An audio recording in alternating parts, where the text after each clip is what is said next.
உங்கள் அனைவருக்கும் என்னுடைய காலை வணக்கங்களை தெரிவித்துக் கொண்டு,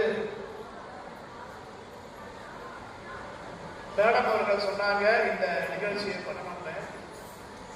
நான் சொன்னேன் நீங்க சிறப்பாக பண்ணுங்க மேடம், ஏன்னா இது போன்ற வாய்ப்பு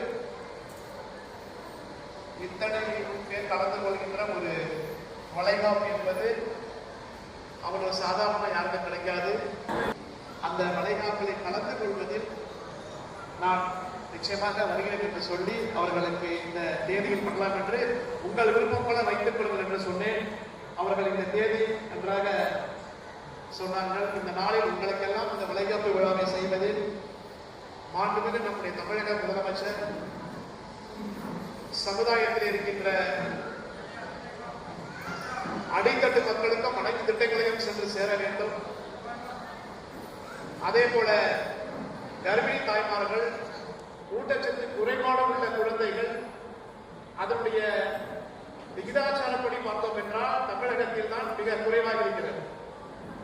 இன்னும் 100% ஊட்டச்சத்து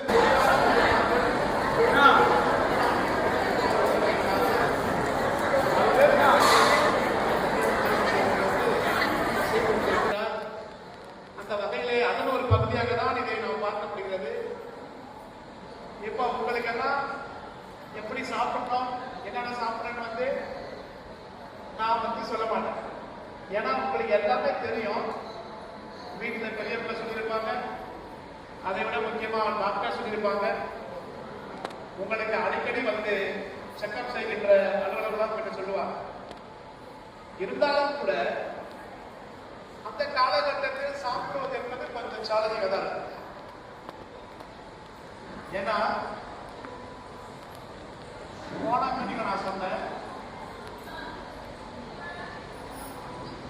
நாம நேரம் பார்க்கிறோம் இல்லையா, திருமணம் முடிந்து முதல் பிரசவம் போது நாங்கள் எங்க வீட்டை சந்திச்ச நிறைய சம்பவங்கள்லாம் நான் பார்த்திருக்கேன்.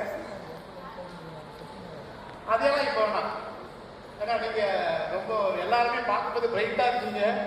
டாக்டர் சொன்ன மாதிரி எல்லாரும் ஒரு கல்யாணத்துக்கு வர்ற மாதிரி வந்திருக்கீங்க. ரொம்ப பிரைட்டா ஜம்முன்னு நகையெல்லாம் போட்டு ஜம்முன்னு வந்திருக்கீங்க.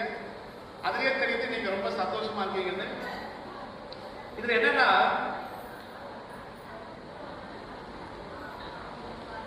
எனக்கு கல்யாணம் ஆகிட்டு ஃபர்ஸ்ட் பிரசவம் தெரியாது. அப்போ ஹாஸ்பிட்டல்ல போய் நான் பட்ட அவஸ்தை இருக்கு பாருங்க, ரொம்ப கடினமா இருக்கும். 2 பிரசவத்துக்கும் என்னுடைய 2 குழந்தைகளுடைய பிரசவத்திற்கும் நான் என்னுடைய மனைவியோடு அருகில இருந்தேன். நான் அது ஏனென்றா ஒரு பெண்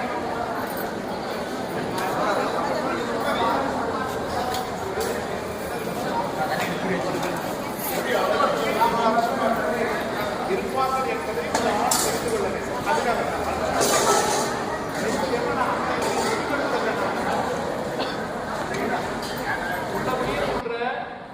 அன்னைக்கு நான் முடிவெடுத்த எந்த காரணத்தை சூழ்நிலையிலும் எவ்வளவு கோபம் வந்தாலும் என் மனைவியிடம் நான் கடுமையான வார்த்தைகளை உபயோகிக்க மாட்டேன் என்று முடிவெடுத்தேன்.